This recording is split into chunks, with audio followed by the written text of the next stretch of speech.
So, Elden Ring. Pretty fun, right? Well, some disagree. Hi, I'm Don Lasagna, and I'm going to talk about Elden Ring and some of the gaming discourse I've seen this week.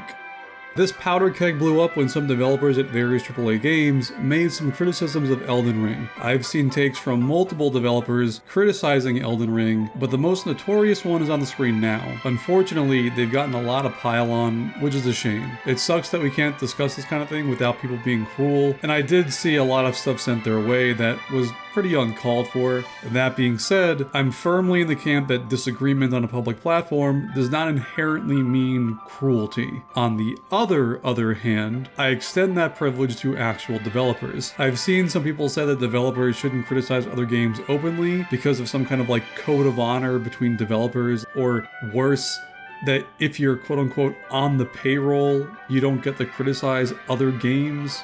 I don't get it. I don't like it. We're all entitled to an opinion, and I don't want to discourage people who make our games from speaking out about them any more than their NDAs already do. Honestly, I think that if game developers were a force of criticism in our industry instead of glorified marketing mouthpieces, gaming discourse would be a lot more productive. I don't think developers are these flawless gods that are always right all the time. To be fair, neither do most of them. And I do think that they can miss things that some gamers do pick up on. And I mean, clearly based on what we're discussing today, they've definitely missed some things, but their voices are still valuable. They still have a lot of experience in areas that, people who only play games don't have, and it is still worthwhile to hear what they say about other games, even if it's negative. Anyway, onto the tweet. We have one developer criticizing UX or user experience, and one criticizing technical performance, and the other criticizing quest design. First off, let's address the middle one, because I agree with Rebecca Fernandez. This game does not run well. In fact, I don't even think the word agree applies here, since it's not really an opinion. It's inarguable that Elden Ring has technical issues. I haven't seen as much bugs as most AAA games, to be fair. The game is working as intended pretty much most of the time, with maybe 2 clips that I've seen online being the exception. My game's been bug-free. However, the performance issues are constant with current gen visuals. I've gotten around this by playing the PS4 version on my PS5, but that just means trading performance issues for huge amounts of pop-in and blurry textures, and this is where a lot of the "it looks like a PS3 game" people come in. I've heard PC users have it even worse, or at least some of them, and the fixes online don't work for everyone, and even then we really shouldn't have to be fixing PC games like this, especially with how From Software can often ban people for certain fixes, or third-party softwares to stop hackers. It's kind of a mess.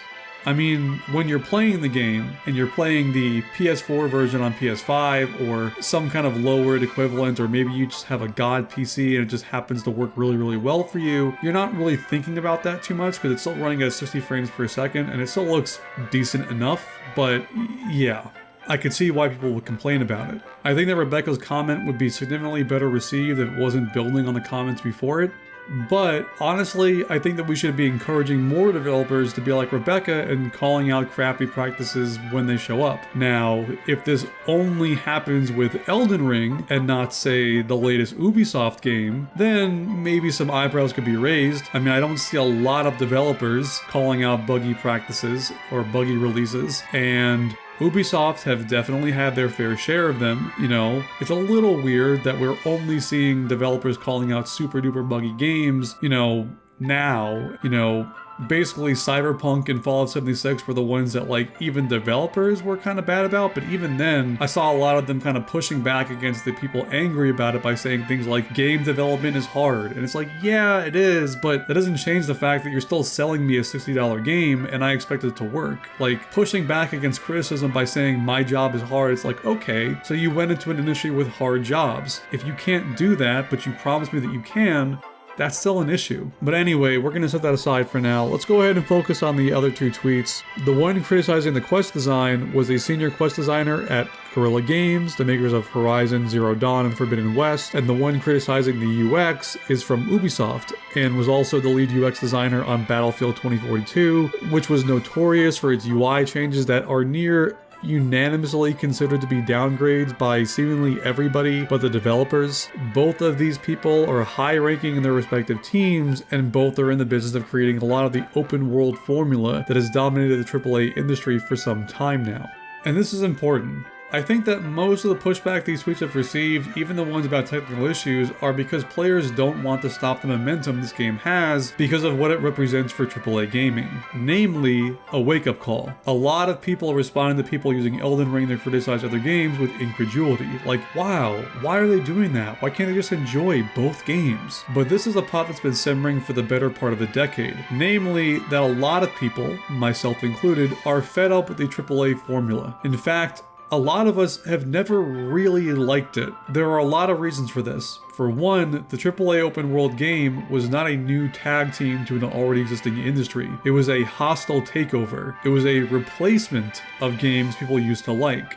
And I don't just mean it got popular and other games didn't. I mean in the people making them.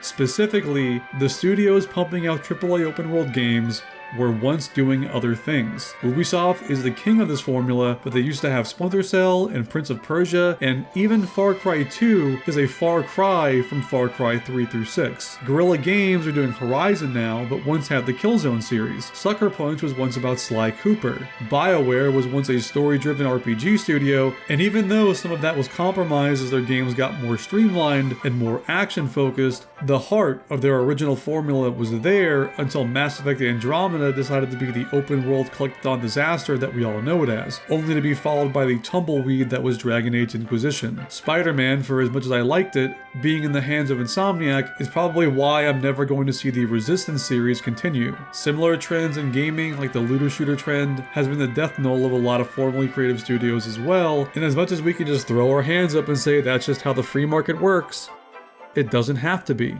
Because Elden Ring exists. Because there is a market for what Elden Ring provides. An open world game that isn't proudly a chore, made to numb the mind rather than be an actual world to explore. A game where its design decisions can be traced to something other than engagement. A game that feels like a game, not a service. This game isn't just the anti-Ubisoft, it's the anti-modern AAA game. This is a game that doesn't spoon-feed you information. This is a game that lets you explore things and discover things and doesn't care that you miss them and expects you to be okay with that. What Elden Ring is doing to the AAA gaming industry in 2020, Dark Souls was doing to the AAA gaming industry in 2010. Namely, that it's not scared to turn some players off. It's not scared to say, well, figure it out. It's not scared to say things like, you know, maybe you'll miss that. Maybe you won't get every single skill in the game, at least not without a guide. And if you do decide to do that, then yeah, go for it. You know, the internet's always there. From Software is well aware of the fact that people can look things up online. The point is, they don't put that in their game. They give you the choice to not do that. And honestly, the more of the game you play that way, I would say the better it is. Eventually, I feel like most of us, or at least a lot of us, hit a wall where we have to go, okay, where do we go now? Or, okay, my guy's underleveled, what do I do? And in that case, maybe you'll look up a little bit of a guide and you figure out that there's a unique weapon that fits your build really well and it's fun to use and you find it and, you know, then you go back to exploring again. But the point is, even when you use help from other sources, it's still your pace. Whereas in a AAA open world game, you're kind of just going wherever the developers tell you to go. And a lot of the things you end up doing when you go there is really samey, same buildings, same enemies, same enemy placement. A lot of people are saying things like, well,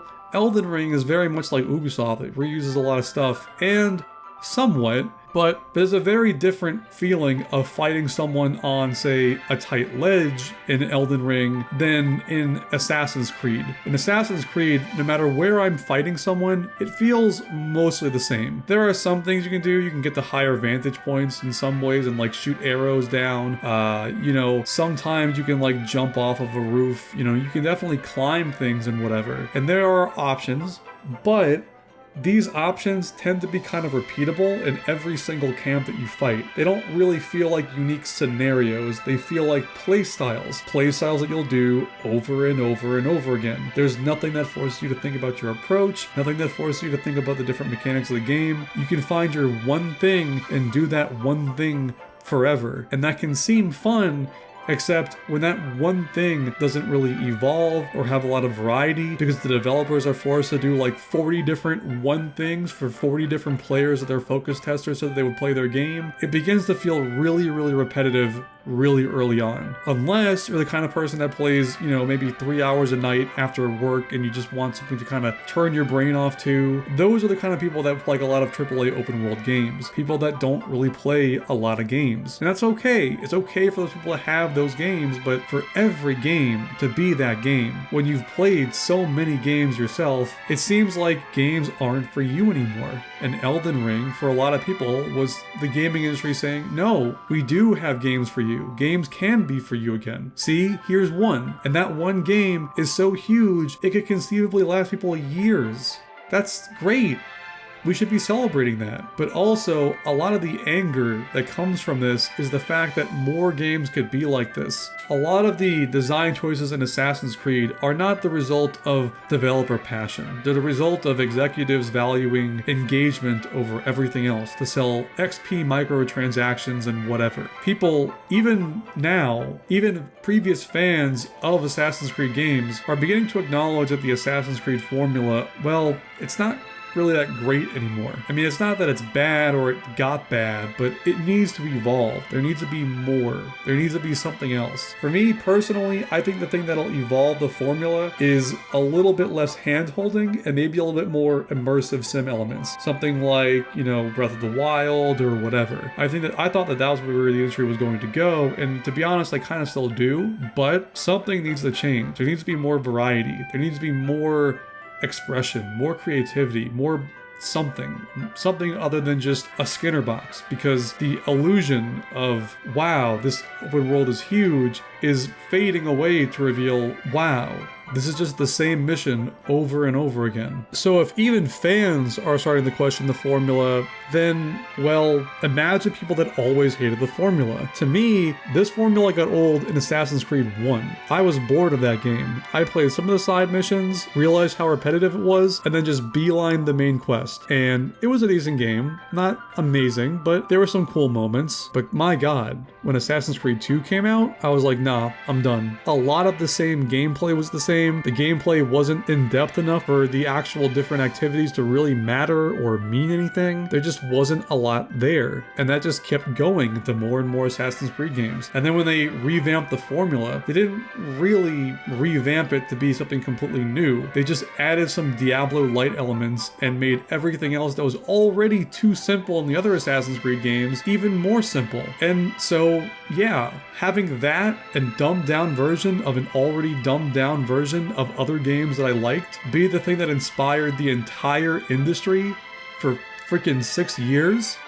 Yeah, it's a little frustrating. And yeah, people are going to be a little frustrated about, you know, their games, the games that they liked, being replaced as the people that make the games that really powered their interest in the medium. To see those studios say, we're making open world games now, even if it has robot dinosaurs or Spider-Man, is still a little disappointing. And so when Elden Ring came out, well, it felt really good. It felt like, you know, gaming was a place for people like us again. It felt like a place where we finally had an open world game that actually felt like a world that was open and not a checklist that was closed. And this is the source of all the memes. This is why it was so important earlier to say a lot of the criticisms are coming from creators of these games, and this is why these comments blew up. Because for years, people have been criticizing these open world games, and they've been countered by statements like, you think you want it, but you don't, or maybe even a snide dismissal as armchair ideas from angry gamers. Elden Ring's differences resonate in a way that critics of the modern open world formula have been saying would make a great game for years. It's just that now we finally have a modern game to point to. Even I have to admit, after years of seeing studios I love all pump out essentially the same Ubisoft open world chore game with comparatively minor variations, it's just a little satisfying to see this type of game get clowned just a little bit for maybe 1 week when we finally have a good modern version of the alternative. Now, I can make a video detailing the criticisms themselves that people have, but I wanted to discuss what I thought was going on here as far as the dynamics of the conversation are concerned. Let me know in the comments what you all think about all this, or maybe just let me know what you think of Elden Ring or things you like or don't like. Keep it civil, please, and for everyone else, I'll hopefully see y'all next time. Bye!